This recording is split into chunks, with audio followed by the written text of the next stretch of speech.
तुम लोग हो गए कैरी से इंस्पायर और बोला अब तो अपना लाइफ में एक ही उद्देश्य है कि अपने को यूट्यूब पे गेम को लाइव स्ट्रीम करना है।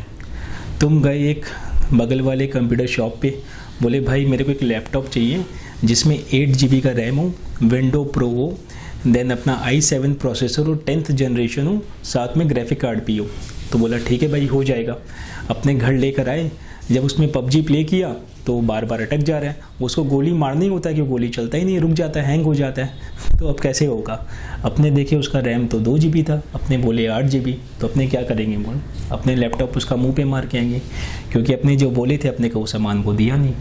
लेकिन वही अगर अपने उसको बोलते कि भाई मेरे को एक लैपटॉप चाहिए जिसका लुक्स ज़बरदस्त होना चाहिए, उस केस में अगर वो मेरे को 2 GB वाला लैपटॉप देता है तो अपने उसका मुंह पे लैपटॉप मार के नहीं आ सकते, राइट, क्योंकि वो अपना मेन जो है कंडीशन नहीं था, सेल का मेन टर्म्स में वो नहीं था। अपने उसको बोल ही नहीं थे कि अपने को 8 GB रैम वाला चाहिए। वैसे ही अगर मानो अपने एक बाइक खरीदते हैं तो अपने क्या है कि ऋतिक के बहुत बड़े फ़ैन हैं, जॉन के फ़ैन हैं, तो अपने बोले भाई मेरे को एक बाइक चाहिए जिसका स्पीड ना 250 किलोमीटर कम से कम होना चाहिए। तो अपने उसको दम है ना वैसा करके अपने दम टान पाए। तो बोला ठीक है भाई। अपने बाइक लेकर आए, जैसे ही अपना स्पीड वो 70 क्रॉस किया वो मोबाइल की तरह वाइब्रेट करने लग गया। तो वो अपने को लग रहा था वो टान नहीं पाएगा, तो अपने बाइक अगेन वापस कर सकते हैं, क्योंकि अपने को जो चाहिए था वो अपने को मिला नहीं। लेकिन अगर अपने वापस उसको यही बोलते कि भाई मेरे को एक बाइक चाहिए जिसका लुक्स अच्छा हो, उस केस में अगर अपने को ये बाइक वो देता तो अपने वापस नहीं कर पाते। तो कभी भी अपने सामान खरीदते हैं तो उसमें बहुत सारे शर्त होते हैं, राइट, बहुत सारे टर्म्स होते हैं। तो वो सारे टर्म्स क्या है, बहुत बार अपने चला के बोल देते हैं कि अपने को ऐसा ऐसा सामान चाहिए, और बहुत बार वो इम्प्लाइड भी होता है। जैसे अभी हमने जब पीसी अपने ख़रीदने गए थे, बाइक ख़रीदने गए थे, तो हमने बता दिया था अपने को ये चाहिए, राइट, तो जो टर्म्स थे वो एक्सप्रेस थे। अब बहुत बार क्या होता है कि इम्प्लाइड रहता है। जैसे मानो कि तुम लोग दूध लेने गए, है ना, अमूल दूध लेने गए, तो वहाँ पे क्या है कि दूध का पैकेट लिया। अब दूध का पैकेट जैसे ही तुम घर में ला के मम्मी को हैंडओवर किया तो दूध फटा हुआ था। अब तुम फटा हुआ दूध लेके जाओ तो मम्मी तुम्हारा फाड़ देगी ना। मतलब घर का सामान में एकदम एक्स्ट्रा केयर, सब्जी, फल, दूध कुछ ख़राब नहीं होना चाहिए, ठीक है। तो अब क्या हुआ कि अगर वो अपने को फटा हुआ दूध बेच रहा है तो क्या अपने उसको वापस नहीं करेंगे? डेफिनेटली अपने करेंगे, क्योंकि वो इम्प्लाइड है ना भाई कि तुम अगर दूध बेच रहा है तो वो पीने लायक होना चाहिए, फाइन। अगर तुम सब्जी बेच रहा है तो वो खाने लायक होना चाहिए। तो ये सारा क्या हो गया, ये कुछ इम्प्लाइड टर्म्स हो गया। तो ये सारा टर्म जो कि एक सेल अग्रीमेंट के साथ जुड़ा हुआ रहता है ना, जो कि एक सेल कॉन्ट्रैक्ट के साथ जुड़ा हुआ रहता है, इसको अपने बोलते हैं स्टिपुलेशन। तो स्टिपुलेशन का मतलब क्या होता है, वो सारा टर्म जो कि एक सेल कॉन्ट्रैक्ट के साथ रहता है। अब 2 तरह का स्टिपुलेशन होता है, एक होता है कंडीशन, एक होता है वारंटी। कंडीशन का मतलब क्या हुआ, वो सारा टर्म्स जो कि अगर पूरा नहीं होगा तो अपने पास राइट है कि अपने कॉन्ट्रैक्ट को रेपुडिएट कर देगा। रेपुडिएट कर देगा मतलब भाई कैंसिल कर देगा, फाइन। अगर मानो कि वो सारा कंडीशंस जो कि पूरा, वो सारा टर्म जो पूरा नहीं होता है, जिसके लिए अपने रेपुडिएट नहीं कर सकता, सिर्फ डैमेज क्लेम कर सकता है, तो उसको अपने क्या बोलते हैं, वारंटी। तो 2 टर्म होता है, एक होता है कंडीशन, एक होता है वारंटी। अब जब अपने कंडीशन और वारंटी का बात कर रहे हैं तो तुम लोग उसका लिटरल मीनिंग में मत जाओ, ठीक है ना। मतलब नॉर्मली अपने जो कंडीशन, टर्म्स एंड कंडीशन हो गया या फिर वारंटी हो गया, 1-2 साल का सर्विस वारंटी है, उससे इसको कनेक्ट मत करो। कंडीशन एंड वारंटी का लीगल मीनिंग क्या है, कंडीशन मतलब वो सारा टर्म्स जो अगर पूरा नहीं होता है तो we can repudiate the contract. Warranty मतलब वो सारा, रेपुडिएट मतलब वारंटी मतलब वो सारा टर्म्स जो कि अगर पूरा नहीं होता है तो we can claim for damages, ठीक है। सो अभी कंडीशन क्या होता है, वारंटी क्या होता है, ये अपने को समझ में आ रहा है, फाइन। जस्ट नो डाउन कि जो भी स्टिपुलेशंस होता है, स्टिपुलेशंस होता है वो क्या होता है, 2 होता है। एक होता है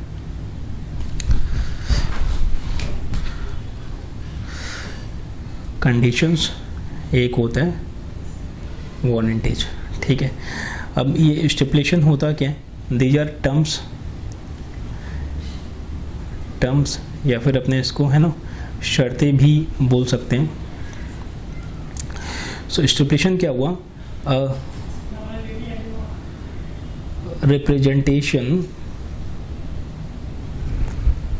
representation which forms a part of contract of sale and affects the contract. ठीक है, representatives form a part of contract of sale and affects the contract. दो तरह का स्टिपुलेशन होता है, एक होता है कंडीशन और एक होता है वारंटी. ठीक है, कंडीशन का मतलब क्या हुआ? Condition is a stipulation. Condition is a stipulation essential to the main purpose of the contract, the breach of which give rise to a right to treat the contract as repudiate. Right, वो सारा term जो पूरा नहीं होगा तो we can repudiate the contract. Warranty क्या हुआ? Warranty is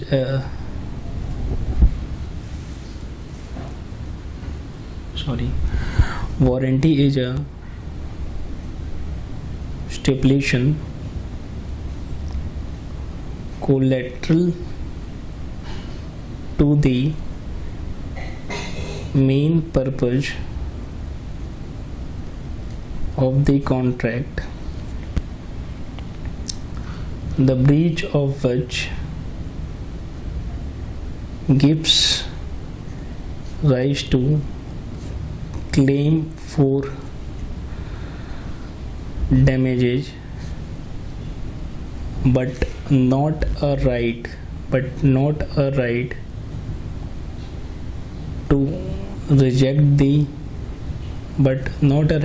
to reject the goods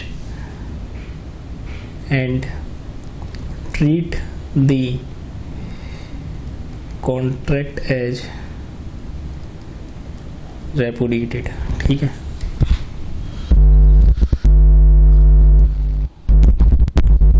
सो दो चीज़ें.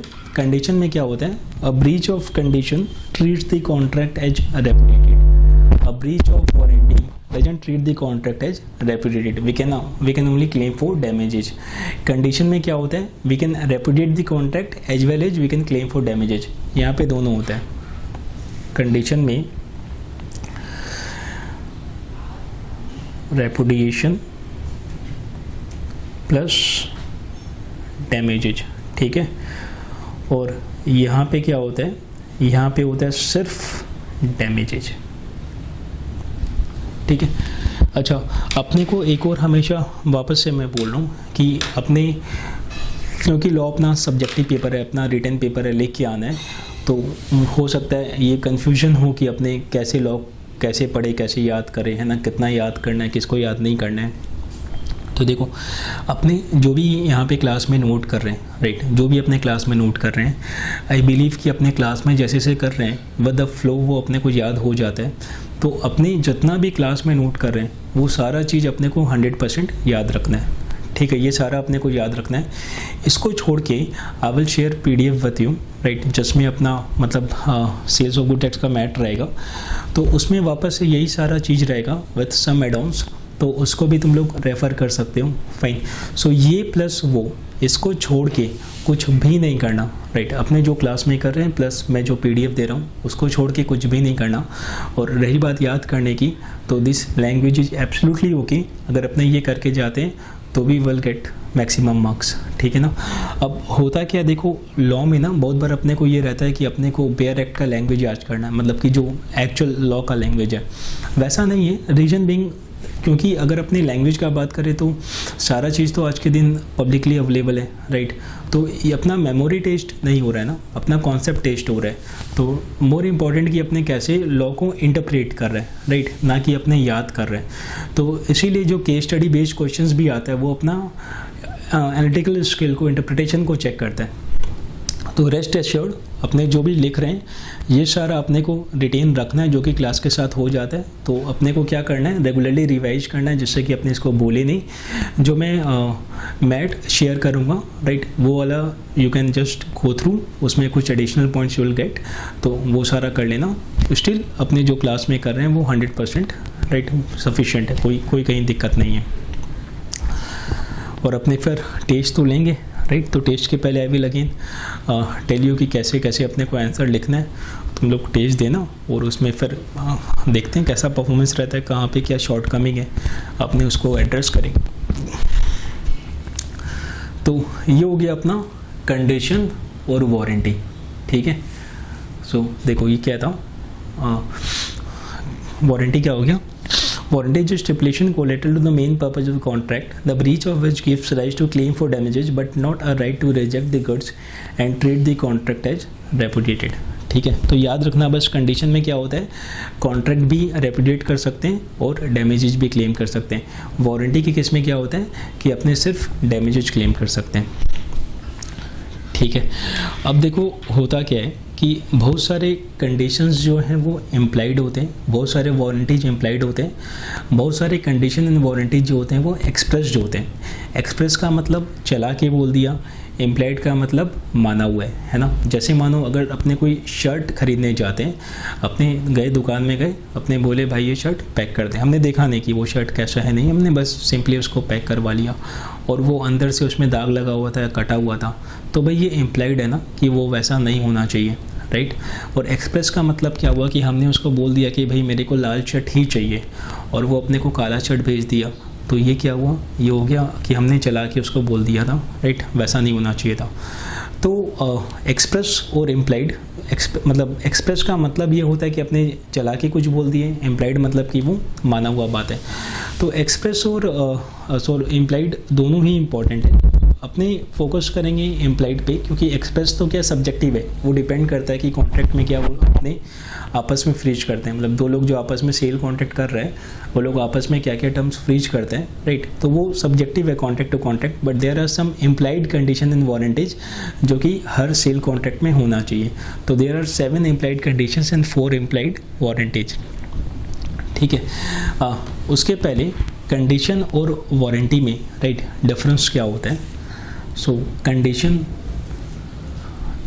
Versus warranty, condition versus warranty, ठीक है। सो नंबर 1 क्या हुआ कि भाई ये एसेंशियल है और ये क्या है, कोलेट्रल है। एसेंशियल का मतलब अगर ये नहीं होता है तो वी कैन रेपुडिएट, कोलेट्रल का मतलब चल नहीं हुआ तो we can claim for damages. तो इसको अपने लिख सकते हैं कि भाई ये प्राइमरी है और ये क्या हो गया, ये हो गया सेकेंडरी। सेकेंड वन, अगर ब्रीच होता है ना, breach of condition,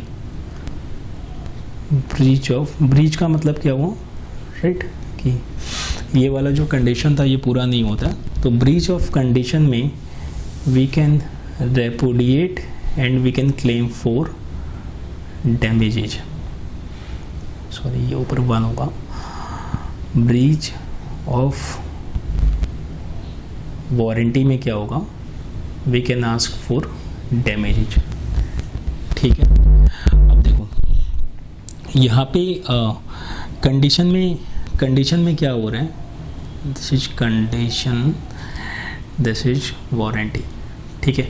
so condition में क्या हो रहा है कि अपने कॉन्ट्रैक्ट को रेपुडिएट कर पा रहे हैं राइट, मतलब अपने बोल रहे हैं कि भाई मेरे को पूरा पैसा रिफंड चाहिए, और यहाँ पे अपने क्या बोल रहे हैं कि अपने डैमेजेज क्लेम कर रहे हैं, ठीक है। दिस इज द डिफरेंस, एक में अपने पूरा रिफंड क्लेम कर पा रहे हैं, एक में अपने डैमेजेज क्लेम कर पा रहे हैं। तो अगर अपने पूरा रिफंड क्लेम करता है तो ये वाला जो राइट है ये बड़ा राइट है इन कंपेयर टू दस राइट। यहाँ तो खाली डैमेज ही क्लेम कर पा रहे हैं, यहाँ पे पूरा अपने कॉन्ट्रैक्ट को रेपुडिएट करके अपने रिफंड क्लेम कर पा रहे हैं, तो है ना, ये क्या हो गया बड़ा राइट और ये क्या हो गया छोटा राइट, राइट। तो अगर मानो कि अपने जो है just think of like this कि अपने क्या करते हैं, अपने दुकान में जाते हैं और अपने उसको बोलते हैं कि भाई मेरे को चीनी चाहिए, राइट, बढ़िया वाला चीनी, 60 पर केजी वाला चीनी, और वो अपने को क्या है कि उसकी जगह घटिया चीनी दे देता है 40 पर केजी वाला। तो अपना स्पेसिफिक रिक्वायरमेंट था कि अपने को 60 रुपया पर केजी वाला बढ़िया चीनी चाहिए, बट वो 40 वाला अपने को दे देता है। पैसा 60 ही लेता है, राइट, लेकिन सामान कौन सा देता है, 40 वाला देता है। तो इस केस में क्या होता है, वी कैन रेपुडिएट, फाइन, लेकिन अपने ना थोड़ा सा बड़ा दिल वाला आदमी है, तो अपने क्या किया, अपने उसको बोला कि भाई देखो ऐसा है कि अपने को 60 नहीं चाहिए, मतलब तुम इसको पूरा मेरे को वापस मत करो, रिफ़ंड नहीं चाहिए, तो मेरे को बैलेंस का 20 रुपया दे दो जो कि मेरा नुकसान हुआ, राइट। मतलब अपने चाहते तो चीनी वापस करके 60 रुपया ले लेते, अपने वैसा नहीं किए। अपने क्या किए, अपने बोले कि भाई मेरा जितना नुकसान हुआ तुम 60 के बदले 40 का दिया, तो तुम मेरे को 20 रुपया दे दो। इसका मतलब कि अपने पास दो है ना, अपने पास बड़ा राइट है, मतलब अपने रिफ़ंड क्लेम कर सकते हैं, लेकिन हमने क्या किया, हमने छोटा रेट को एग्जीक्यूट किया। तो अपने बड़ा की जगह छोटा रेट को एक्सेप्ट कर सकते हैं, लेकिन वही अगर अपने पास छोटा राइट होता तो उसके बदले क्या अपने बड़ा राइट मांग सकते हैं क्या, नहीं, है ना। तो यहाँ पे एक बहुत इंपॉर्टेंट स्टेटमेंट है, वो क्या है कि breach of condition can be treated as breach of warranty, कि अगर ब्रीच ऑफ कंडीशन हो रहा है तो अपने उसको ब्रीच ऑफ वारंटी भी ट्रीट कर सकते हैं। तो यहाँ पे लिखो नंबर 3, ये क्या है, breach of contract can be treated as breach of warranty, ठीक है, breach of contract can be treated as breach of warranty, सही है, ओके।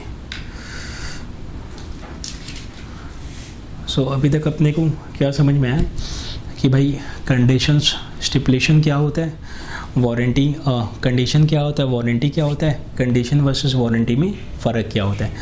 अब अपने देखते हैं कि भाई ऐसा कौन कौन सा केसेस होता है जब अपने कंडीशन को एज ए वारंटी ट्रीट करते हैं, ठीक है। कंडीशन वारंटी अपने कभी भी बात करें ना तो एकदम मन से निकाल देना कि वारंटी का मतलब 2 साल 3 साल वाला वारंटी, कंडीशन का मतलब वो सारा टर्म जो पूरा नहीं होगा तो कॉन्ट्रैक्ट कैंसिल, वारंटी का मतलब कि पूरा नहीं होगा तो we can ask for damage. मतलब कंडीशन थोड़ा सा बड़ा चीज़ है, वारंटी थोड़ा सा छोटा चीज़ है, राइट्स के हिसाब से अगर अपने बात करें तो।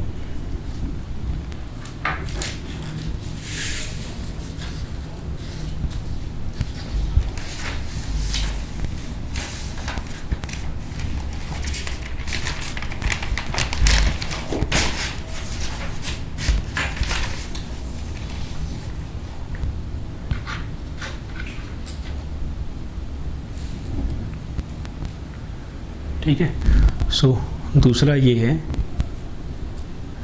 When a condition is treated as warranty, ठीक है, when a condition is treated as warranty, अपने कंडीशन को वारंटी ट्रीट कब कर सकते हैं। तो इसमें 2 होता है, एक होता है वॉलेंट्री वेवर और एक होता है कंपलसरी वेवर। वॉलेंट्री वेवर का मतलब क्या हुआ कि हमने अपना इच्छा से कंडीशन को वारंटी की तरह ट्रीट किया। कंपलसरी वेवर मतलब हमारे पास ऑप्शन नहीं था, we have to treat condition as warranty, ठीक है। सो यहाँ पे लिख लो द 2 थिंग्स, एक हो गया अपना वॉलेंट्री वेवर और एक हो गया कंपल्सरी वेवर। अभी वॉलेंट्री वेवर के अंदर क्या क्या होता है, वॉलेंट्री वेवर के अंदर पहला ये हुआ कि हमने सामने वाला को परफॉर्मेंस करने के लिए मना कर दिया। मतलब अपना जो जैसे हुआ, इसको ऐसे समझो कि हमने सामने वाला अपने को ख़राब सामान दिया, सामने वाले से हमने एक वॉशिंग मशीन ख़रीदा, उसमें डेंट लगा हुआ था, ठीक है, मतलब साइड से वो थोड़ा सा दबा हुआ था या फिर थोड़ा वैसा था। तो अपने क्या किया, अपने उसको एक्सेप्ट कर लिए। अपने एक शर्ट ख़रीदने गए और शर्ट में गया था, जैसे पूरा शर्ट सही था ठीक है, मतलब शर्ट सही था, अपने बढ़िया दुकान से बढ़िया चीज़ सब कुछ लिए, लेकिन शर्ट का नीचे में है ना, जहाँ अपने टक करते हैं वहाँ पे थोड़ा सा कलर जो है वो फेडेड था। तो अगेन वी हैव राइट कि अपने बोल सकते हैं भाई अपने को ये नहीं चाहिएगा, लेकिन अपने ले लिया, मतलब ठीक है यार कोई बात नहीं। तो अपने क्या है कि बहुत बड़ा आदमी है, मतलब बड़ा आदमी इन द सेंस कि अपने दाता टाइप का आदमी, राइट, कि अपने को लग रहा है कि यार ठीक है चल अपने मैनेज कर लेते हैं। तो ये क्या हो गया कि अपने परफॉर्मेंस को वेव कर दिया, कि जो ख़राब सामान है अपने उसको एक्सेप्ट कर लिया। दूसरा क्या है कि अपने ब्रीच ऑफ कंडीशन को ब्रीच ऑफ वारंटी ट्रीट कर रहे हैं। देखो ये अपने कब करेगा, इसमें दो चीज़ हो सकता है। एक तो अपने जो भी बात किए थे चीनी वाला कि भाई चीनी का 60 था 40 था, अपने बोले कोई बात नहीं पूरा वापस नहीं करना, तुमको 20 रुपया दे दें। दूसरा क्या होता है कि दो अपने को लगता है कि कंडीशन बड़ा रेट है वारंटी छोटा रेट है, but sometimes it can be other way round. कैसे? मिक्सचर होता है ना चनाचूर, ठीक है, तो तुमने चनाचूर परचेज किया, तो अब चनाचूर जैसे ही तुम खा रहे थे, राइट, तो चनाचूर खाते खाते तुम्हारा दांत चूर चूर हो गया। ऐसा कैसे?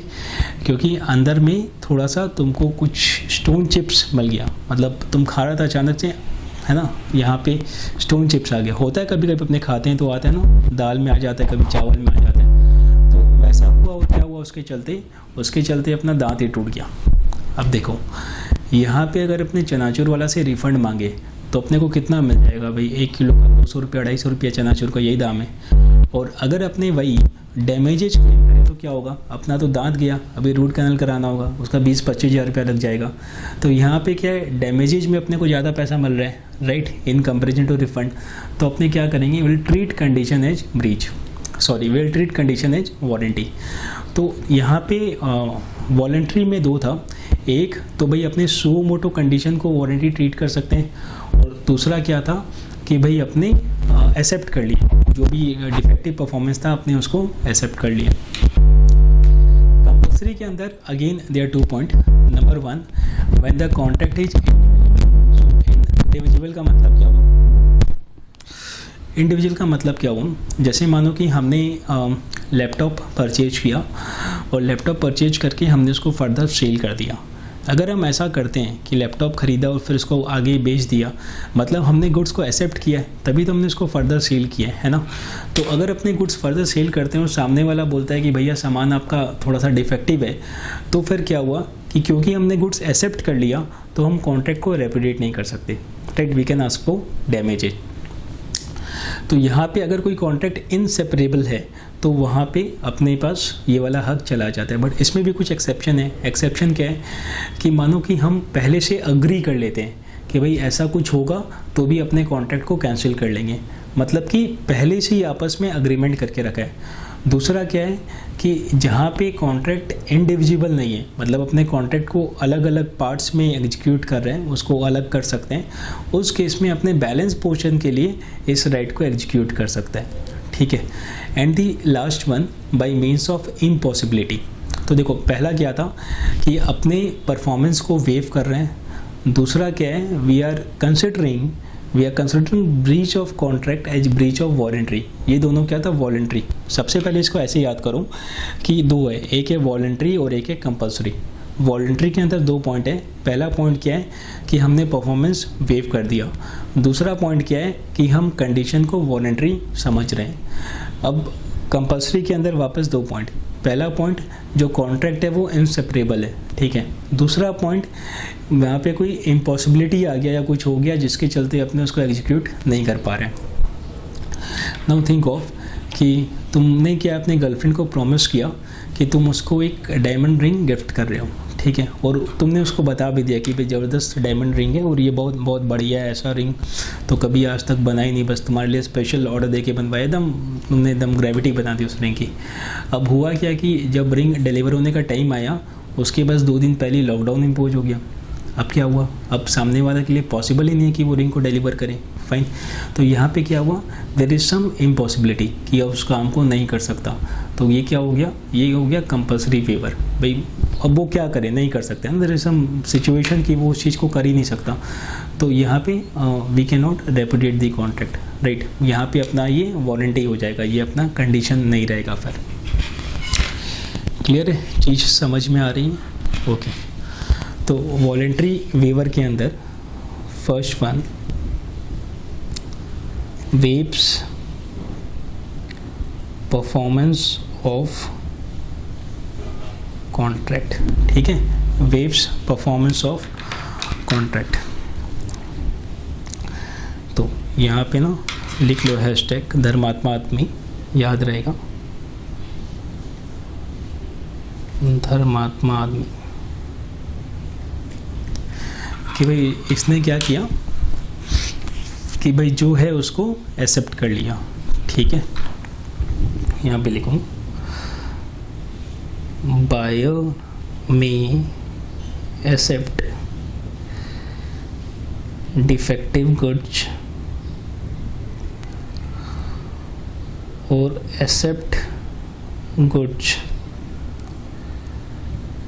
Beyond stipulated time. So stipulated time का मतलब क्या हुआ कि जहाँ पे टाइम एसेंशियल होता है, देखो कुछ कॉन्ट्रैक्ट ऐसा होता है ना कि जहाँ पे टाइमिंग बहुत एसेंशियल होता है। जैसे अपने पहली क्लास में बात कर रहे थे ना कि भाई किसी का शादी है और शेरवानी डिलीवर करना है, तो शेरवानी तो भाई उसका शादी के पहले डिलीवर करना होगा ना, बाद में वो क्या करेगा शेरवानी का, फाइन। वो शेरवानी पहन के मतलब हनीमून तो नहीं जा सकता। लेकिन मानो कि ऐसा हुआ कि भाई किसी का शादी है, राइट, शादी का डेट आ गया, 10 तारीख का शादी है, और जिसको उसने शेरवानी का ऑर्डर किया था वो 10 तारीख तक डिलीवर नहीं किया, वो 12 तारीख को डिलीवर करता है। अब वो 12 तारीख को डिलीवर किया तो अपने पास पूरा राइट है कि है ना, अपने उसका पूरा डैश डैश डैश सब कर देगा। लेकिन अपने क्या किया, वो जैसे ही 12 को दिया, अपने उससे शेरवानी ले लिया, बोला चल कोई बात नहीं यार, मेरा दोस्त के काम आ जाएगा, राइट। इसीलिए अपने बोल रहे हैं धर्मात्मा आदमी। तो अपने क्या किए कि जहाँ पे timing was essence of contract, वहाँ पे भी हमने गुड्स को एक्सेप्ट कर लिया। तो अगर अपने ऐसा करते हैं तो हमने क्या किया, हमने वॉलंटरीली वेव कर दिया, अपना जो राइट था उसको अपने वॉलंटरीली वेव कर दिया। सेकंड वन, यहाँ पे लिख लो,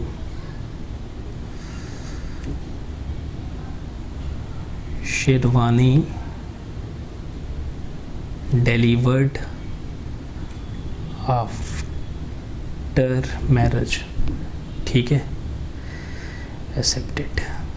तो अपने को याद रहेगा। Second one, elects to treat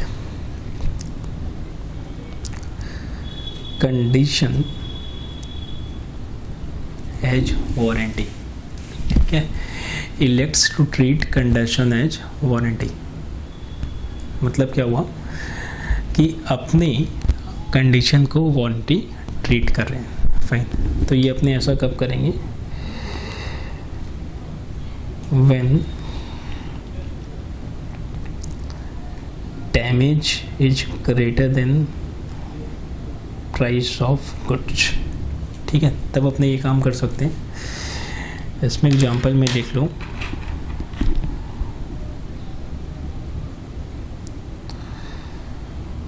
tooth broke, है ना, while eating mixture, while chewing mixture, तो will not go for refund of mixture, will ask for कि भाई मेरा दांत वाँत टूट गया, मेरे को उसका पैसा वापस चाहिए। सेकंड लिखूँ, सेकंड एग्जांपल उसमें लिखूँ, दूसरा वाला कि we ordered ask for best quality sugar at the rate 60 per kg, delivered medium quality sugar 40 पर केजी। तो इस केस में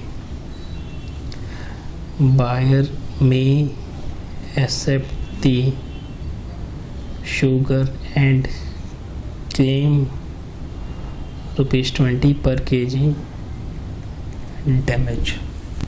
ठीक है कि हमने भाई मांगो तो था 60 रुपये वाला चीनी, मिल गया 40 वाला, तो चलो अपने बोले कोई बात नहीं यार 40 वाला रख लेते हैं, जो 20 रुपये का डिफरेंस है वो तुम मेरे को दे देना। तो हमने कंडीशन को वॉलंटरी की तरह ट्रीट किया। तो याद रहेगा यहाँ पे वॉलंटरी वेवर में दो है, पहला कि जब अपने परफॉर्मेंस को वेव कर देते हैं जो दिया बढ़िया, और दूसरा अपने कंडीशन को वारंटी की तरह ट्रीट कर रहे हैं। अब अपने आते हैं कंपल्सरी वेवर में।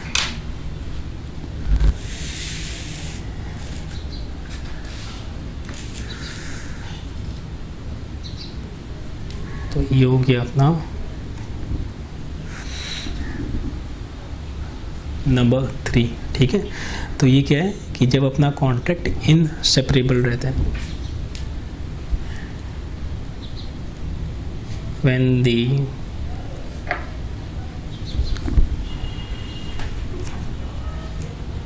when the contract of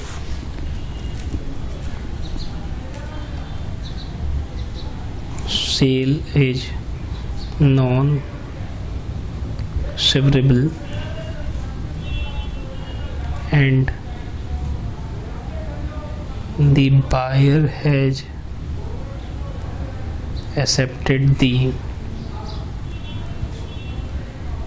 whole goods or any part thereof। ठीक है, where the contract of sale is non-severable and the buyer has accepted the whole goods or any part thereof। For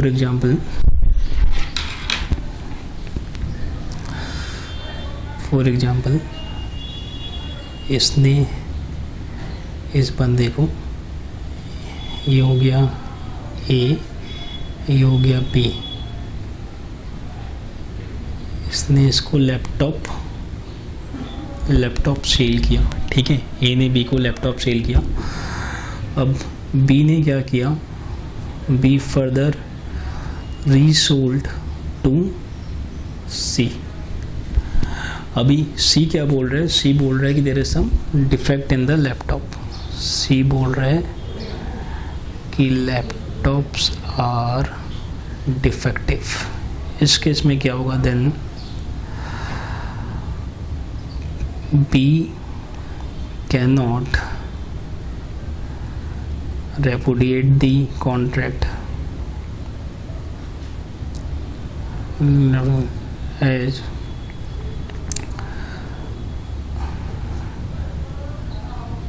reselling means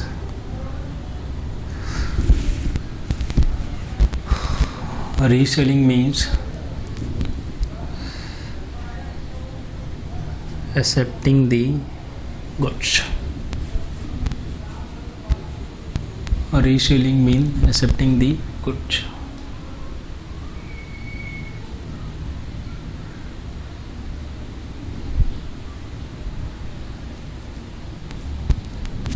ठीक है, इसका कुछ exceptions हैं।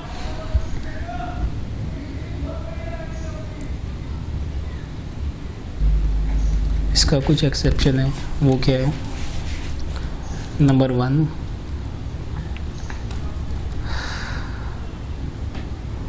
parties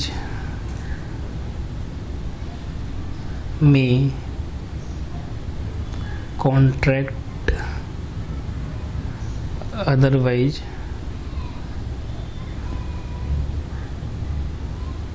that buyer shall have a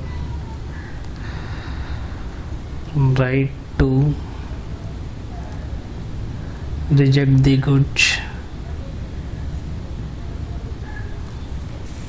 even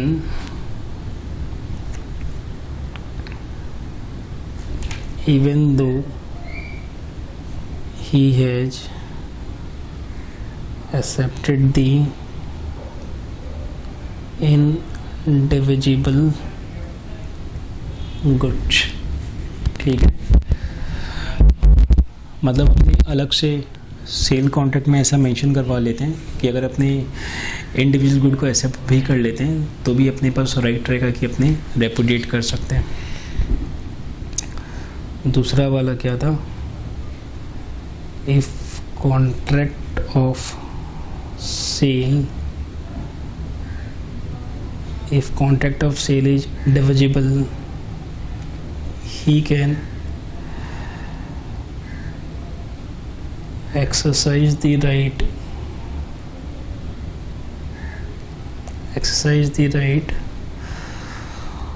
on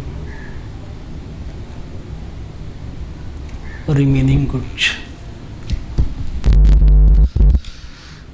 दो चीज़ें compulsory waiver में, पहला अपने अभी डिस्कस कर रहे थे, फर्स्ट वन, कि अगर ऐसा हो रहा है कि अपने कोई गुड्स में डील कर रहे हैं, द कॉन्ट्रैक्ट इज इंडिविजिबल, हमने सामान लिया फिर सामान फर्दर बेच दिया, तो फर्दर बेचने का मतलब वो एक्शन बताता है कि हमने एक्सेप्ट कर लिया, राइट, तो we can not repudiate. But अगर हम लोग अलग से कॉन्ट्रैक्ट में ये मेंशन कर देते हैं कि हम लोग बाद में भी रेपुडिएट कर सकते हैं तो कर सकते हैं। दूसरा, अगर कॉन्ट्रैक्ट इंडिविजिबल नहीं है तो balance part of the goods के लिए अपने इसको एक्सरसाइज कर सकते हैं। ठीक है, कंपल्सरी का सेकंड वाला, मतलब इन टोटल जो फोर्थ पॉइंट है वो क्या है,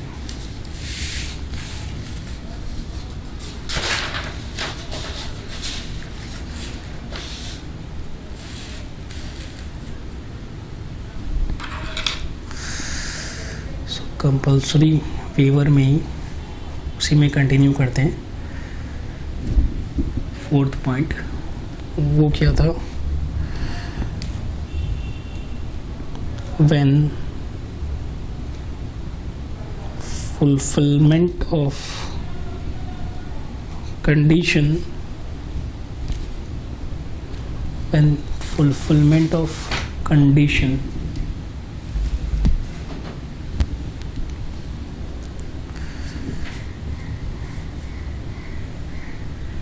is excused by law,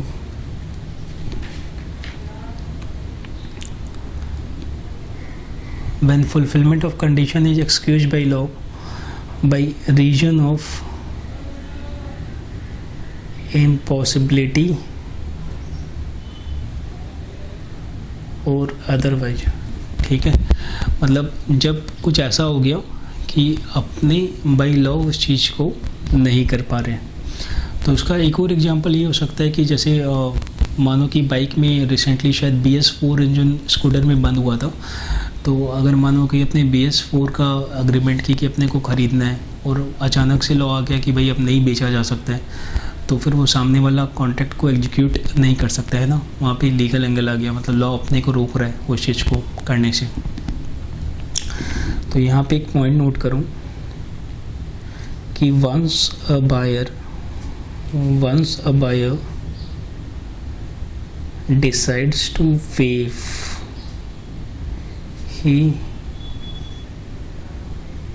cannot afterwards insist on its fulfillment। एक बार अपने अपनी कंडीशन को वेव कर दिया, कंडीशन को वॉलंटरी ट्रीट कर लिया, तो अपने बाद में फिर नहीं बोल सकते कि नहीं यार मेरे को तो ये अपने, है ना, बाद में नहीं बोल सकते कि मेरे को तो ये नहीं करना था, राइट। एक बार जो कर दिया वो फाइनल है। यहाँ पे इम्पॉसिबिलिटी के बगल में लिख लूँ, यहाँ पे ब्रैकेट में लिख लूँ diamond ring to GF lockdown. ठीक है, तो यहाँ पे ये अपने को याद रहेगा। ठीक है, सो स्टिपुलेशंस क्या होता है? स्टिपुलेशंस क्या होता है? स्टिपुलेशन का मतलब वो सारा टर्म जो कि कॉन्ट्रैक्ट के साथ रहता है। अब इसमें वो सारा टर्म जो कि अगर पूरा नहीं होगा तो अपने कॉन्ट्रैक्ट को रेपुडिएट कर सकता है, उसको अपने क्या बोलते हैं, उसको अपने बोलते हैं कंडीशंस। जहाँ पे अपने डैमेज क्लेम कर सकता है खाली, उसको अपने क्या बोलते हैं, वारंटी। सो कंडीशन क्या है, एसेंशियल है, वारंटी क्या है, कोलेट्रल है। कंडीशन में we can repudiate the contract and claim for damages, warranty में we can claim for damages. Condition को we can treat as warranty. Condition को अपनी वारंटी कब ट्रीट कर सकते हैं, देयर आर 4 केसेस जिसमें 2 वॉलंटरी है एंड 2 कंपल्सरी है। वॉलंटरी में पहला क्या है कि हमने सामने वाले को जो सामान दिया वो एक्सेप्ट कर लिया, मतलब हमने जो उसका परफॉर्मेंस जो भी था, डिफेक्टिव परफॉर्मेंस था, उसको हमने एक्सेप्ट कर लिया। दूसरा क्या है, दूसरा ये है कि अपने कंडीशन को वारंटी ट्रीट कर रहे हैं। देन कंपल्सरी में फर्स्ट वन इज कि अगर अपना कॉन्ट्रैक्ट इनसेपरेबल है या इनसेपरेबल है तो उसमें क्या होगा, अगर अपने गुड्स को एक्सेप्ट कर चुका है तो बाद में फिर अपने उसको रेपुडिएट नहीं कर सकता। इसमें कुछ एक्सेप्शन है। एक्सेप्शंस क्या है, एक्सेप्शन ये है नंबर 1 कि अगर मानो कि अपना पहले से अपने ऐसा बात कर लेते हैं कि कुछ भी हो बट वी कैन रेपुडिएट, तो अपने कर सकते हैं क्योंकि वहाँ पे अपने एक्सप्रेसली कुछ डिस्कस कर लिया तो वो जो पहले से लॉ है उसको ओवर रूल कर लेते हैं। एंड सेकंड क्या है कि अगर अपना जो कॉन्ट्रैक्ट है वो डिविजिबल है तो सॉरी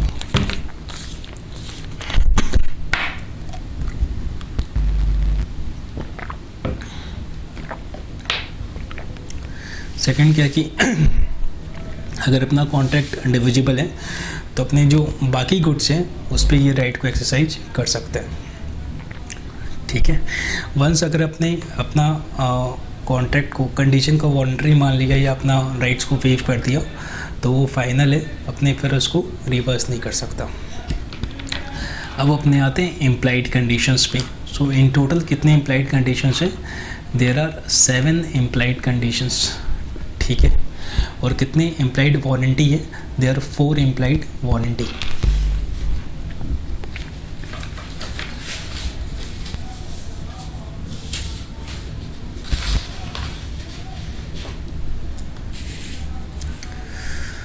हेडिंग 2 इम्प्लाइड कंडीशंस।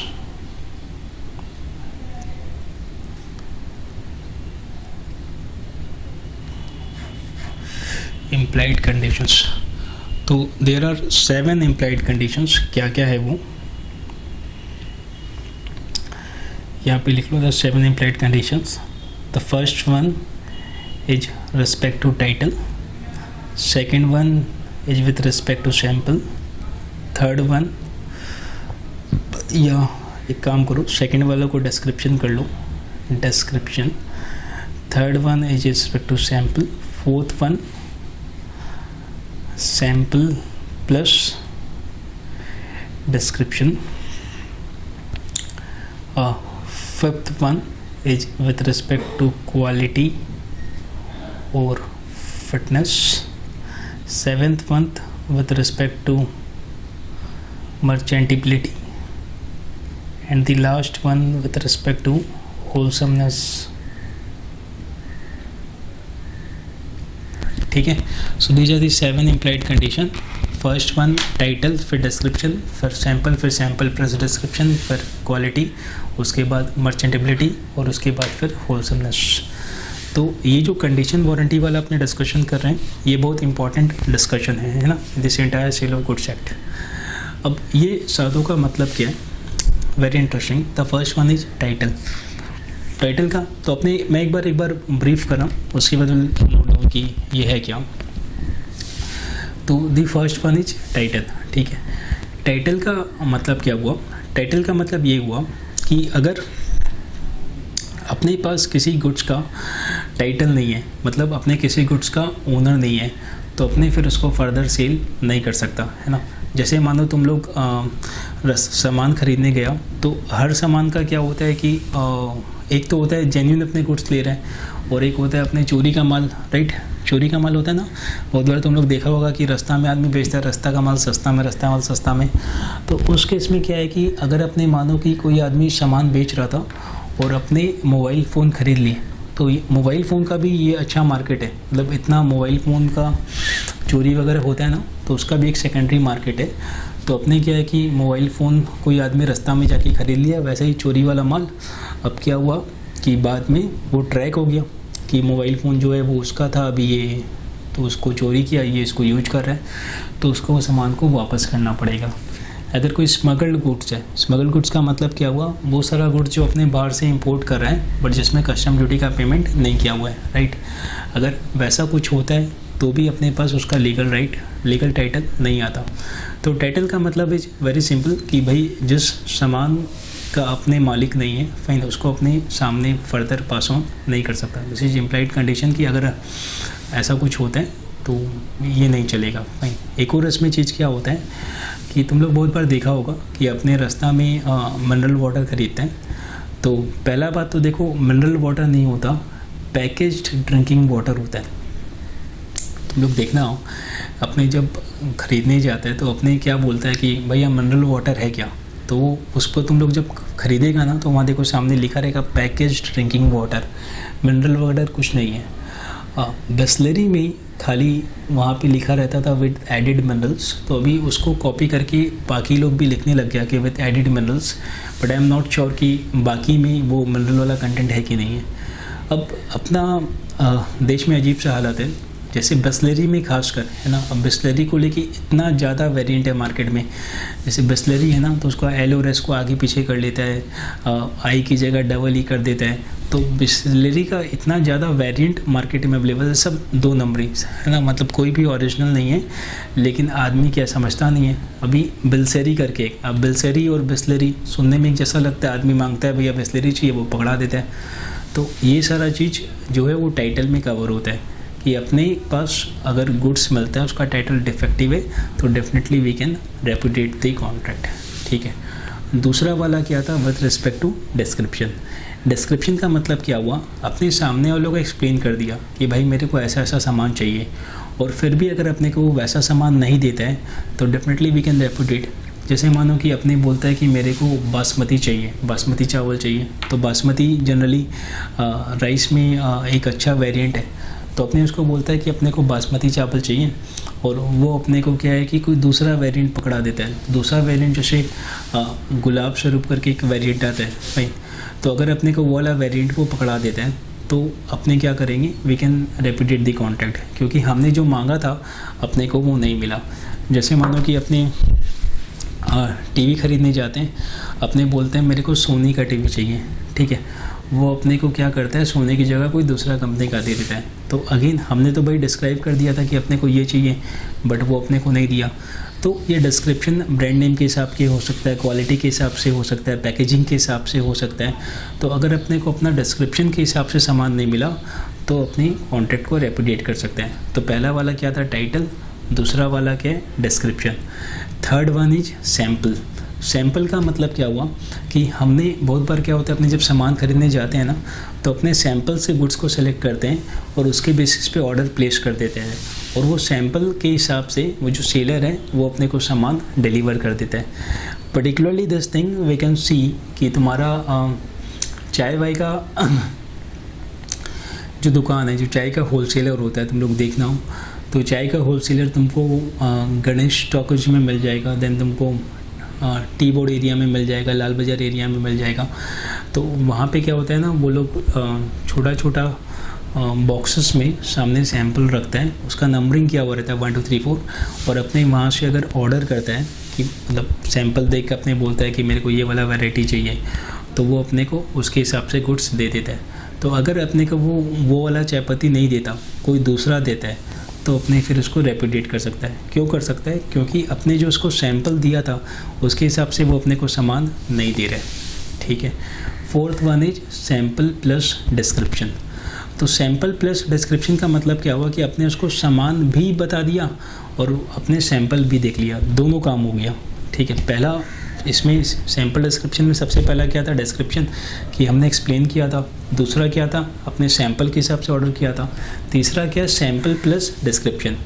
हुआ ऐसा कि अपने को घर से बोला गया कि भाई तुम बासमती चावल का ऑर्डर देके आ जाओ, तो अपने उसको बोले कि भैया मेरे को बासमती चावल चाहिए। बोला ठीक है, और वो अपने को सैंपल दिखाया।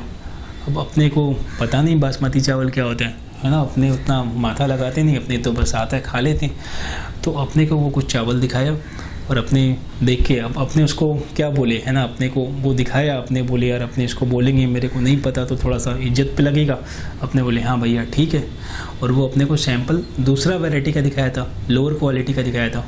तो हुआ क्या, हमने डिस्क्रिप्शन क्या दिया था कि अपने को क्या चाहिए बासमती, वो अपने को दिखाया क्या कोई दूसरा वेरिएंट लो वेरिएंट का, और अपने बोले कि ठीक है वो अपने को दे दिया। तो इस केस में क्या हो रहा है कि अपना डिस्क्रिप्शन से गुड्स मैच नहीं कर रहा है, तो सैंपल के हिसाब से ठीक है तो भी we can repudiate the contract. तो सैंपल प्लस डिस्क्रिप्शन के केस में क्या होता है कि गुड्स अगर सैंपल से मैच नहीं करें या डिस्क्रिप्शन से मैच नहीं करें या दोनों से मैच नहीं करें तो अपने कॉन्ट्रैक्ट को रेपुटेट कर सकते हैं। ठीक है, मतलब दोनों में से कोई एक में भी अगर मिसमैच होगा तो वी कैन रेपुटेट। ठीक है, तो वापस से फर्स्ट वन क्या था, टाइटल। टाइटल मतलब अपने पास गुड का जो ओनरशिप है वो उसका टाइटल में कोई फॉल्ट नहीं होना चाहिए। ठीक है, सेकंड वन क्या है, डिस्क्रिप्शन, जैसा एक्सप्लेन किया वैसा सामान। Third one is sample. Sample मतलब जैसा आपने देखे सैंपल उसके हिसाब से ही अपना जो बल्क है वो मतलब bulk must represent the sample. Fourth one is sample plus description, मतलब दोनों ही मैच करना चाहिए, दोनों में से एक करेगा तो भी अपने कॉन्ट्रैक्ट को रेपुटेट कर सकते हैं। Fifth one is quality. Quality का मतलब क्या हुआ, अगेन इन सब चीज़ों में कुछ और भी पॉइंट्स है जो अभी अपने डिटेल में एक एक करेंगे तो वापस से डिस्कस करेंगे। फिफ्थ वन इज क्वालिटी, है ना। तो क्वालिटी या फिर फिटनेस का मतलब क्या हुआ कि अपने सेलर पे रिलाई कर रहे हैं कि भाई तुम मेरे को ये सामान दे दो, और वो जो सेलर है वो ऑर्डिनरली मतलब जनरली वो उन सामान में डील करता है तो उसको नॉलेज है, ऐसा नहीं कि उसको नॉलेज नहीं है। मैं जस्ट थिंक ऑफ दिस कि एक बच्चा है जो क्लास 12 CBSE से दे रहा है। अब देखो CBSE वाले बच्चे बहुत इंटेलिजेंट होते हैं, है ना, क्योंकि वो कभी कैलकुलेटर यूज नहीं करते। तो अभी वो एक बच्चा CBSE बोर्ड से वो अभी CA फाउंडेशन में इनरोल करता है और उसको लगता है कि मेरे को कैलकुलेटर लेना है, तो वो दुकान वाले के पास जाता है और वो बोलता है कि भैया मेरे को एक कॉमर्स वाला कैलकुलेटर चाहिए, है ना, मतलब जिसमें नॉर्मल ऑपरेशंस हो, मेमोरी फंक्शंस हो, वो सारा चीज़। अच्छा, जो कैलकुलेटर का दुकान वाला है वो जन्म से कैलकुलेटर ही बेच रहा है, so he knows in and out कि कहाँ पे क्या लगता है नहीं लगता है, लेकिन वो क्या किया, वो उसको साइंटिफिक कैलकुलेटर चिपका दिया। ठीक है, वो उसको जाके क्या बोला कि मेरे को कॉमर्स वाला कैलकुलेटर चाहिए जिसमें नॉर्मल फंक्शंस हो, मेमोरी फंक्शंस हो, ये सारा, और वो उसको साइंटिफिक चिपका दिया। इसमें क्या हुआ कि हमने जिस चीज़ के लिए रिक्वायरमेंट था वो रिक्वायरमेंट तो अपना पूरा नहीं हुआ, राइट, अपने साइंटिफिक यूज नहीं कर सकते CA में। तो क्या हुआ, यहाँ पे अपने कॉन्ट्रैक्ट को रेपुटेट कर सकते हैं।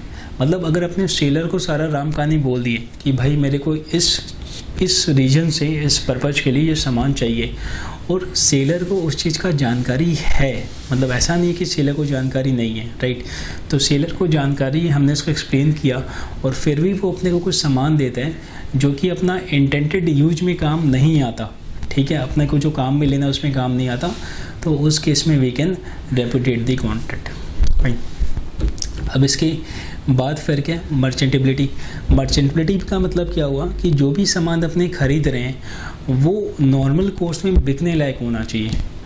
बिकने लायक होना चाहिए का मतलब क्या हुआ, अगर तुम लोग ब्रेड खरीदने गया और अपने को जो ब्रेड दिया उसमें चींटी लगा हुआ था, ठीक है, तुम लोग आटा खरीदने गया, आटा का जो पैकेट था वो साइड से उसका गोडाउन में चूहा काट दिया, तो अगर ऐसा सामान होता है तो नॉर्मल कोर्स में ये बिकने लायक नहीं है ना, तो अपने बोलते हैं दिस गुड्स आर नॉट मर्चेंटेबल।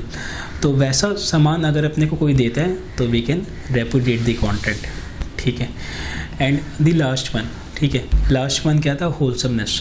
तो होलसमनेस जो है वो स्पेसिफिकली एडिबल आइटम्स को लेकर है कि अगर अपने कोई खाने का सामान लेता है तो वो खाने लायक होना चाहिए, राइट। खाने लायक होना चाहिए मतलब क्या हुआ कि वो समझो कि उसमें फंगस वगैरह नहीं लगा हो, या फिर अपने कोई ग्रॉसरी आइटम ले रहा है तो उसमें कीड़ा वगैरह नहीं पड़ा हो, ठीक है, दूध वगैरह ले रहा है तो वो फटा हुआ नहीं हो, अपने अगर बर्थडे केक वगैरह ले रहा है तो वो जो केक है वो अगेन स्मेल नहीं आ रहा हो उसमें से, अगर अपने मेडिसिन्स ले रहा है तो वो एक्सपायर्ड नहीं है।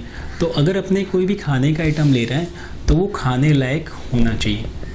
क्लियर है, तो ये 7 पॉइंट है, ये 7 कंडीशंस है जो अपने को याद रखना है। The first one is title, second one sample या description, third one sample, fourth one sample plus description, Then fifth one, quality of fitness. Sixth one, merchantability. And seventh वाला क्या था, लास्ट वाला, होलसमनेस, जो कि सिर्फ एडिबल आइटम्स को लेकर है। अपने एक एक आइटम पे डिटेल में जाते हैं।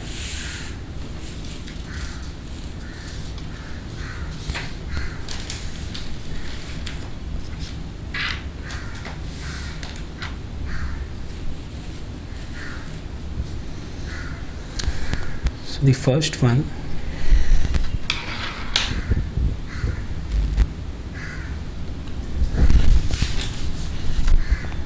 is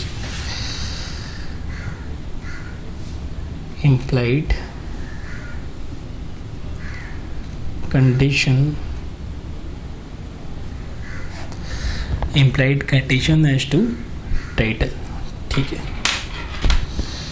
देखो एक होता है सेल और एक होता है अग्रीमेंट टू सेल। याद है? तो सेल में क्या था कि इमीडिएट डिलीवरी हो जाता है, अग्रीमेंट टू सेल में बाद में होता है। तो सेल के केस में अपने पास इमीडिएट टाइटल आ जाता है। अग्रीमेंट टू सेल में क्या, जब गुड्स पास ऑन होता है तब टाइटल आता है। तो सेल के केस में लिखूँ, seller has right to sale. ठीक है, seller has right to sale, क्योंकि सामान उसके पास है। अग्रीमेंट टू सेल मतलब ही अग्रीड, अभी उसके पास सामान नहीं है। अग्रीमेंट के टू सेल में लिखूं, seller will have right to sell the goods when property is to pass. ठीक है, तो अभी इमीडिएट उसके पास राइट नहीं है, बाद में उसके पास राइट आ जाएगा। अब देखो कंडीशन एज टू टाइटल का मतलब क्या हुआ, if sellers title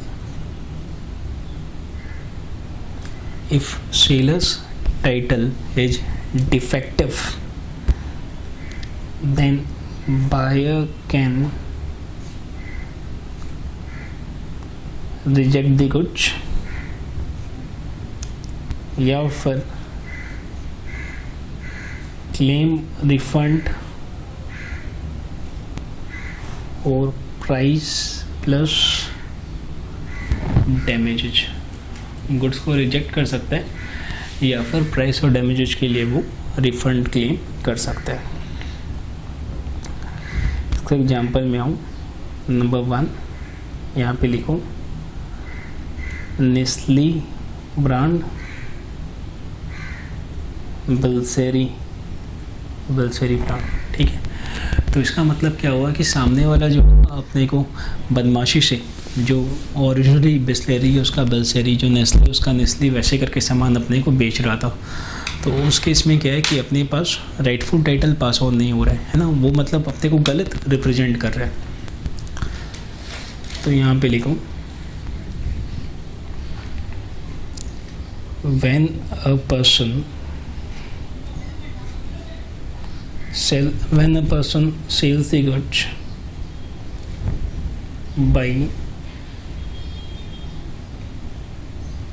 by infringing a copyright or trademark of the others,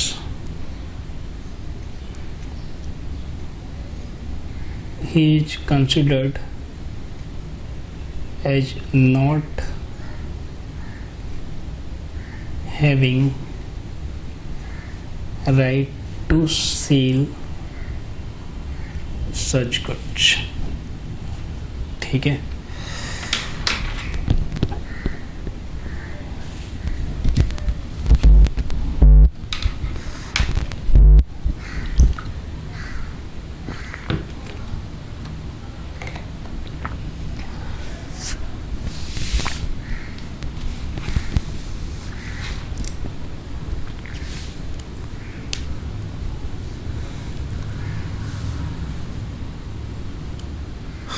second point, B इसके पास टाइटल नहीं है और वो ए को सेल कर दिया, वही चोरी वाला माल। फिर देखो, after 2 months true owner demands from A. After 2 months, true owner demands from A. Held that A is not is bound to hand over the goods to true owner, and A could sue B, the seller, without title for recovery of purchase price। ठीक है,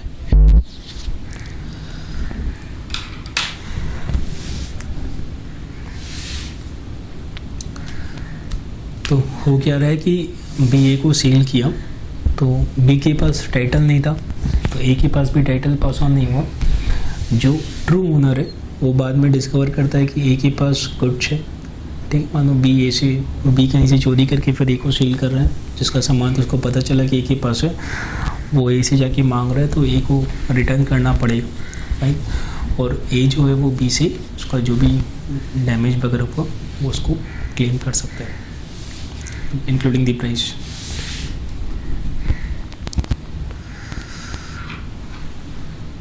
तो ये था अपना implied condition as to title. दूसरा क्या है, second one is description.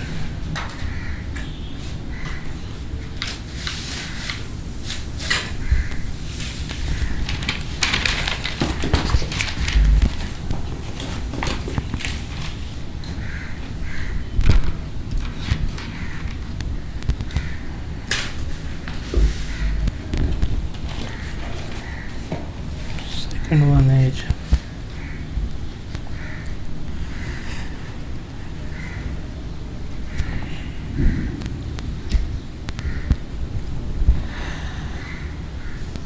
sale by description। Simple है कि सामने वाला अपने से जो सामान बोल रहे हैं अपने को उसको वही देना होगा, है ना। तो जैसे मान लो सामने वाला अपने से हीरा मांग रहा है तो अपने उसको कांच नहीं दे सकता हीरा बोल के, राइट। तो यहाँ पे एक स्टेटमेंट है, बहुत कॉमनली यूज होता है कि if you contract to sale peas you can not compel the buyer to take beans.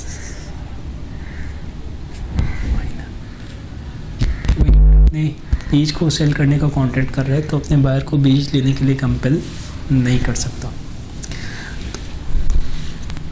तो डिस्क्रिप्शन में होता क्या है, goods shall correspond with description. तो करस्पॉन्ड विथ डिस्क्रिप्शन का मतलब क्या हुआ कि buyer must get the goods that he asked for, ठीक है, उसको जो सामान चाहिए वो उसको मिलना चाहिए।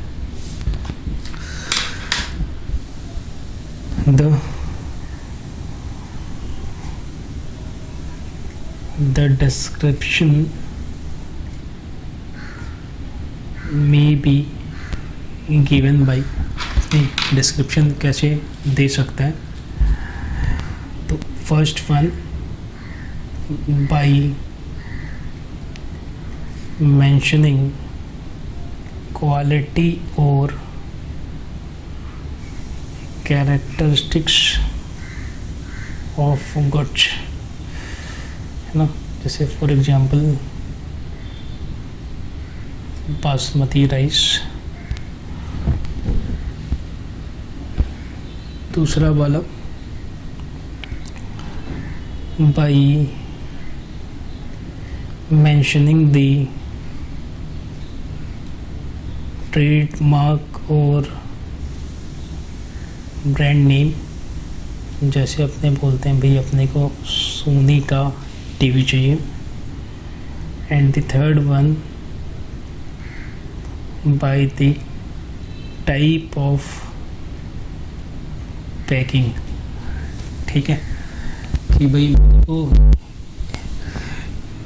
इस तरह का पैकिंग वाला सामान चाहिए। तो पैकिंग वाला हिसाब क्या हुआ कि जैसे मानो कोई लूज शॉप्स होता है जहाँ खुला आइटम वगैरह मिलता है, तो वहाँ पे अगर अपने उसको बोल दिया कि मेरे को सारा का सारा सामान जो है वो आधा किलो पैकिंग वाला चाहिए, ठीक है, तो वो वैसा नहीं करके 5-5 किलो पैकिंग वाला सामान दे दिया, वैसा टाइप का, या फिर पैकिंग का कुछ और डिस्क्रिप्शन हो। तो इस तरीके से अपने गुड्स का डिस्क्रिप्शन को दे सकते हैं। Buyer can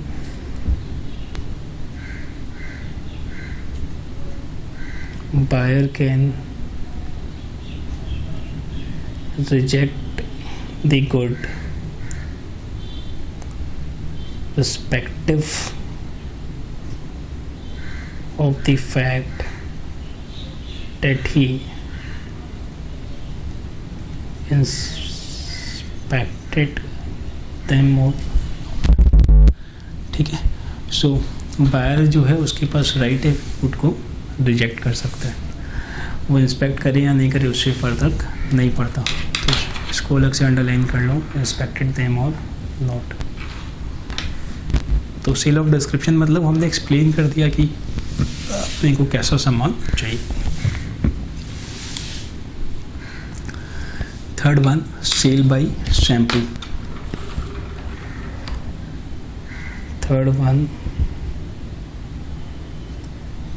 sell by sample. तो सेल बाय सैंपल तीन चीज़ें, एक तो ये जो अपने टी वाला एग्जांपल डिस्कस किया था कि अपने एक होलसेलर के पास जाते हैं, उसके पास सामने बॉक्सेस में बहुत सारा वैरायटी का टी लीफ पड़ा हुआ है, उसका नंबरिंग क्या हुआ 1 2 3 4 5 6। अपने उसको बोलते हैं कि भाई मेरे को ये वाला वैरायटी चाहिए, वो मेरे को कुछ और दे दिया, राइट। दूसरा क्या है, दूसरा ये है कि अपने गुड्स खरीदते हैं और वो अपने को गुड्स 2 पार्सल में देते हैं, एक छोटा पार्सल एक बड़ा पार्सल। तो वो छोटा पार्सल तो अपने को इंस्पेक्ट करने देता है, बड़ा वाला पार्सल अपने को इंस्पेक्ट करने नहीं देता और बाद में सामान गड़बड़ निकल जाता है, राइट। थर्ड वन बहुत इंटरेस्टिंग है और तुम लोग इसको रिलेट कर पाएगा। तो तुम लोग कभी एप्पल खरीदने जाएगा ना, तो तुम देखना वहाँ पे बहुत वैरायटी होता है। तो एक वैरायटी होता है जिसमें ना एप्पल के ऊपर लिखा होता है वॉशिंगटन, मतलब तुमसे पूछेगा ये कहाँ का एप्पल है, तो वो बोलेगा ब्लश अभी ट्रम्प का बगीचा ही तोड़ के लाए है ना। तो वो लोग क्या करते हैं, मेनी टाइम्स ऐसा होता है, आई एम नॉट सेइंग कि हमेशा होता है, बट ऐसा होता है कि वहाँ पे वो लोग स्टिकर को चिपका के रखता है बेस्ट क्वालिटी का, ठीक है। तो तुम क्या किया कि बेस्ट क्वालिटी वाला स्टिकर था, तुम खुश कि भाई ये तो बेस्ट है, उठा के लेके गया घर में। जब खाने के पहले स्टिकर हटाया तो देखा वहाँ पे छेद है, वहाँ पे थोड़ा सा गला हुआ है, राइट। तो यहाँ पे क्या हुआ कि जो खराबी था वो हिडन था, तो उसको तुम नॉर्मली अगर इंस्पेक्ट करेगा तो तुम पता नहीं चला सकता, ठीक है।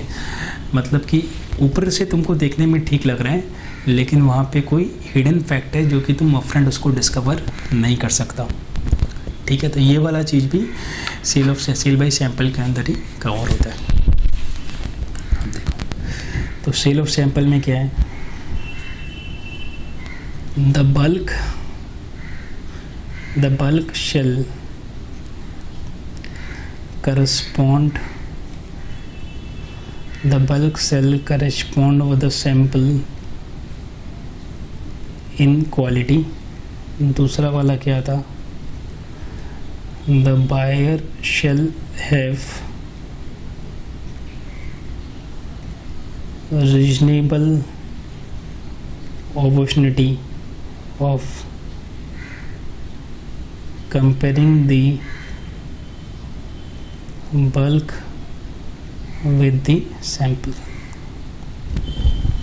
अगर सेलर बायर को अपॉर्चुनिटी ही नहीं दे रहा है कंपेयर करने का कि भाई तुम इवन मिला लो जो तुम सैंपल दिखाया था उसके हिसाब से समान है कि नहीं है, तो उस केस में भी अपने पास ये एक राइट आ जाता है.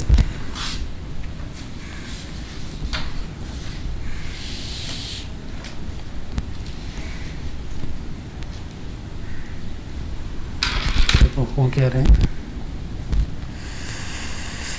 ये बंदा इसको 2 पार्सल्स मिल करते हैं, सोल्ड 2 पार्सल्स, इसको 2 पार्सल सेल करते हैं, एक छोटा वाला पार्सल और एक बड़ा वाला parcel. So he allows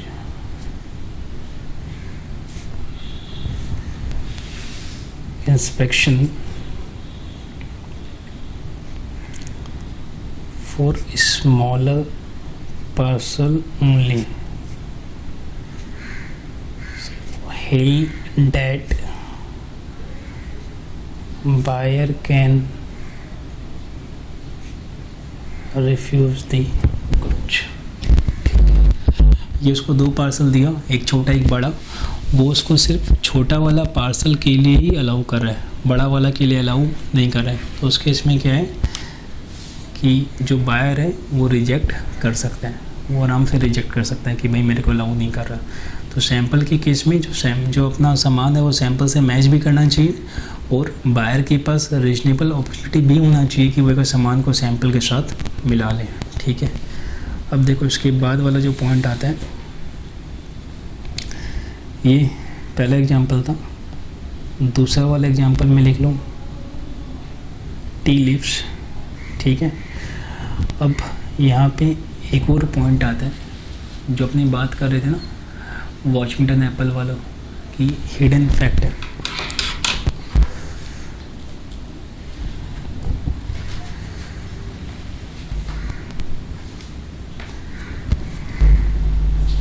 the goods shall be free from any latent defect. latent defect का मतलब होता है hidden defect, rendering them unmerchantable. ठीक है. कोई वैसा खराबी नहीं होना चाहिए जो अपफ्रंट दिखाई नहीं दे रहा है, लेकिन उस खराबी के चलते वो सामान नहीं बिकेगा. जैसा अगेन उस एप्पल में अगर ऊपर में अगर मान लो स्टिकर नहीं होता और सामने अपने को दिखाई देता है कि उसमें छेदा हुआ है, तो अपने वो एप्पल बाई नहीं करता. Latent defect are the defects which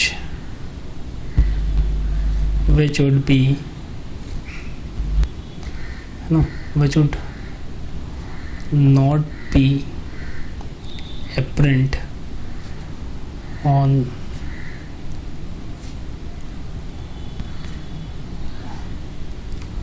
reasonable examination of the sample,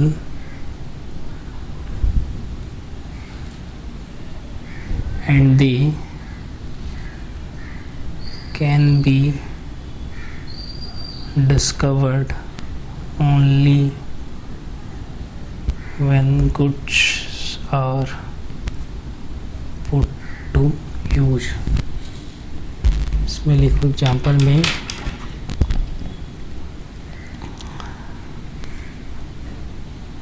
best quality stickers on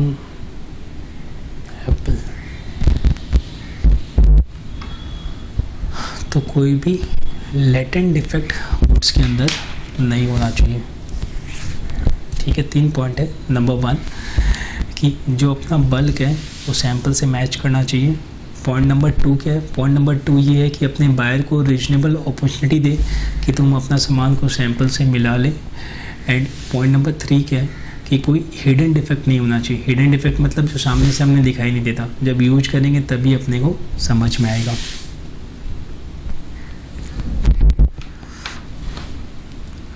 तो ये था सेल बाय सैंपल। ठीक है, 4th वन क्या है? 4th वन है sale by sample and description.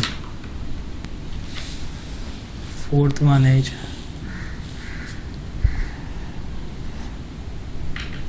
Cell by sample as well as sale by sample as well as description. तो इसमें क्या है कि अगर सैंपल या डिस्क्रिप्शन कोई भी एक चीज़ मैच नहीं कर रहा, दोनों या कोई भी एक, तो अपने कॉन्ट्रैक्ट को रेपुडिएट कर सकता है। In case the goods correspond with the sample but do not with description or vice versa or both, the buyer can repudiate the buyer can repudiate the contract। ठीक है, यहाँ पे एग्जाम्पल ले लो। वो जो अपनी बात कर रहे थे कौन सा, डिस्क्रिप्शन के हिसाब से क्या था, बासमती राइस। ठीक है, सैंपल के हिसाब से वो अपने को गुलाब स्वरूप राइस दिखाया। तो कंक्लूजन क्या है? ये कॉन्ट्रैक्ट कैन बी रेपुडिएटेड। राइट, क्योंकि दोनों से मैच करना चाहिए, ऐसा नहीं कि किसी एक से मैच करेगा तो काम हो जाएगा। तो बताओ अभी तक 4 कौन सा कंडीशन हो गया?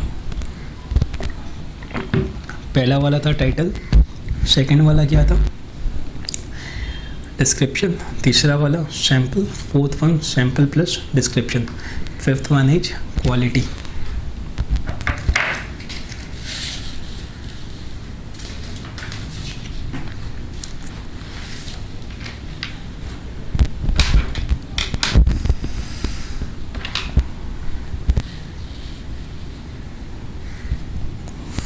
Fifth one is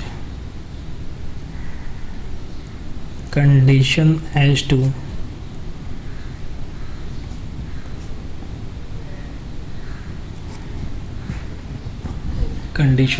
क्वालिटी और फिटनेस। ठीक है, तो इसमें अपने क्या बात कर रहे थे कि अपने जो शॉपकीपर हैं उसके ऊपर रिलाई करके, क्योंकि वो ऑर्डिनरली उस काम में है, अपने अपना यूज बताते हैं और उस पर रिलाई करके अपने सामान को ले रहे हैं। फिर सामान अगर वो काम का नहीं होता है तो अपने उसको वापस कर सकते हैं। ठीक है, scroll down. Buyer had made known to seller the purpose of his purchase. Buyer had made known to seller the purpose of purchase. Buyer relied upon the skill and judgment of seller. Seller has ordinarily been dealing in those goods. तो यहाँ पे ये जो term है ना, ये important हो जाता है। ऑर्डिनरी बिल डीलिंग मतलब उसका वही काम है, ठीक है, उसका वही काम है। इसका कुछ एक्सेप्शन है। इसका पहले एग्जांपल लिख लो। एग्जांपल क्या था कि CBSE student ask for commerce calculator, ठीक है, from a stationery shop and he was delivered scientific calculator, तो वो उसको रेपुडिएट कर सकते हैं, फाइन। क्योंकि जो स्टेशनरी शॉप है, ही नोज एवरीथिंग, साइंटिफिक क्या है, कॉमर्स क्या है, उसको सब कुछ आइडिया है। अब देखो इसका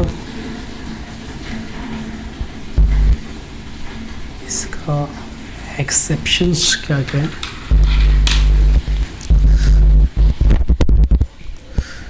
number 1, not applicable when goods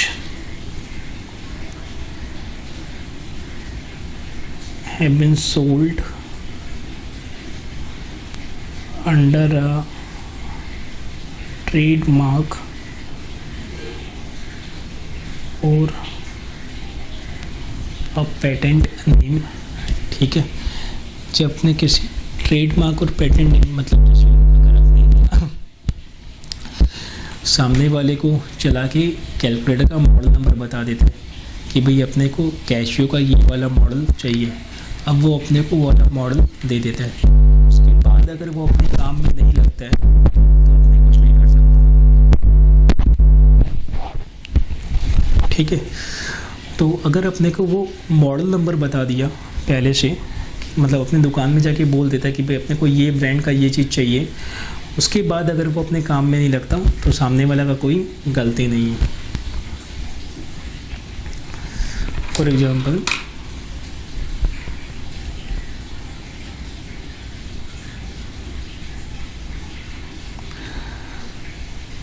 ask for cashew MJ20, तो अगर अपने जाके ये बोलते हैं तो अपने को वो ये दे देगा, फाइन। वहाँ पे फिर सेलर का फ़ायदा, कोई लायबिलिटी नहीं है।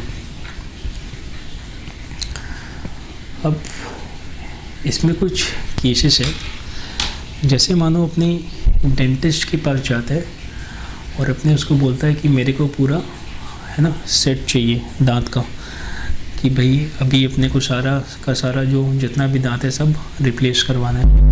तो अपने उससे सारा आर्टिफिशियल दांत ले लेते हैं।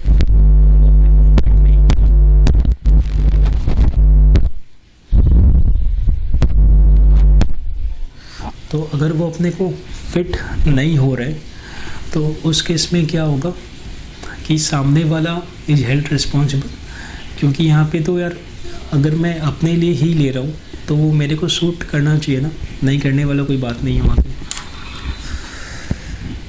तो ये जो बंदा है इसका तुम लोग देख पा रहे हो, about false teeth from dentist, ठीक है, ये डेंटिस्ट है। सेट वाज नॉट फिट, ये इसके आए नहीं, तो ये जो पेशेंट है जिसको अपने ए बोल सकते हैं, तो A can claim for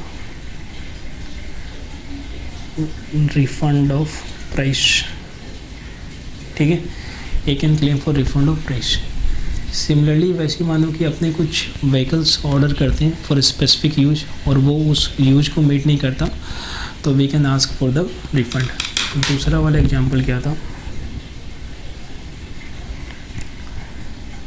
x places order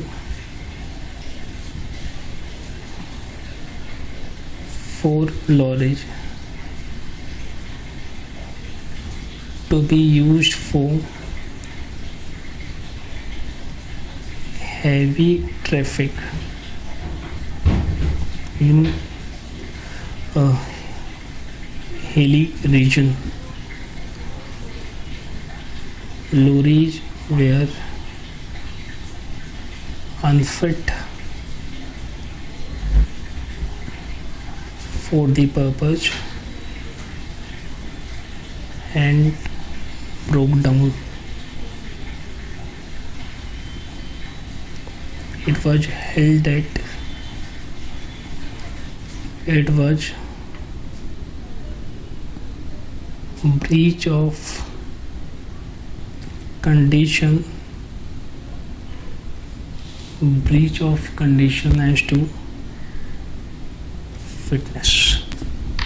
ठीक है, क्योंकि अपने उसको बता दिए थे कि अपने क्या अपना लोरी का क्या काम है, बट वो काम मीट नहीं हुआ।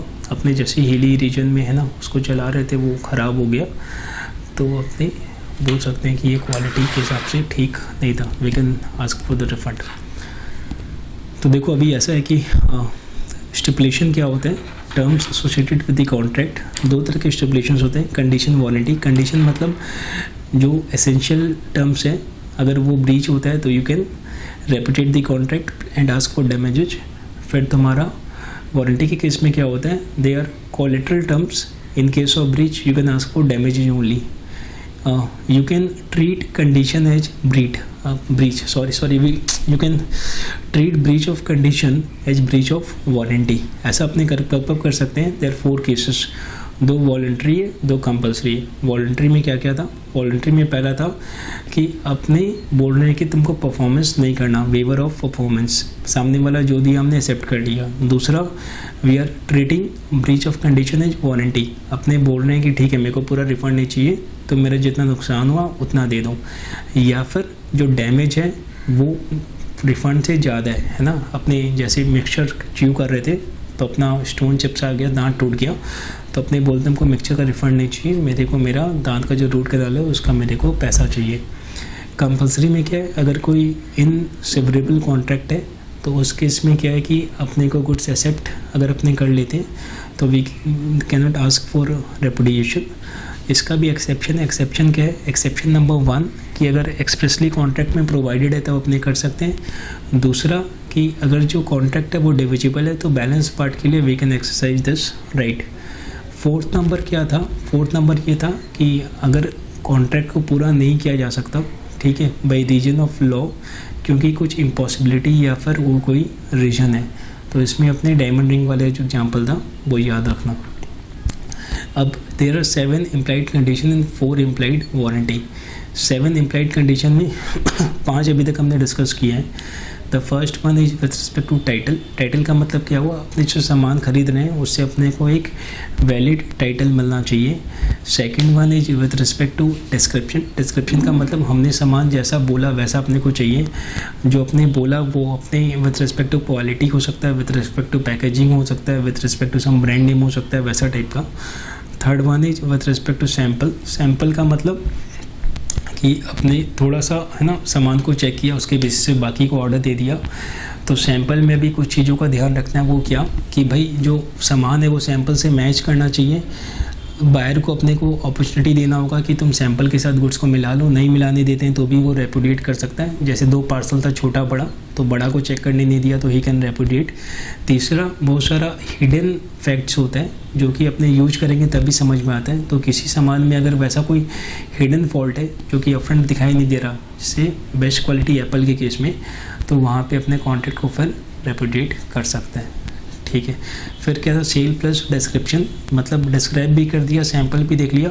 तो इसमें क्या है कि दोनों में से कोई एक भी मिसमैच होता है तो we can repudiate the contract. 5th one क्या है, विद रिस्पेक्ट टू क्वालिटी और फिटनेस। इसमें अपने सेलर का जजमेंट के ऊपर रिलाई कर रहा है, क्योंकि सेलर का आमतौर पे वही काम है। तो अपने सेलर को अपना यूज बता रहे हैं और अपने सेलर का जजमेंट के ऊपर रिलाई कर रहे हैं। CBSE का बच्चा जो कैलकुलेटर खरीदने जा रहा है ये याद रख सकते हैं।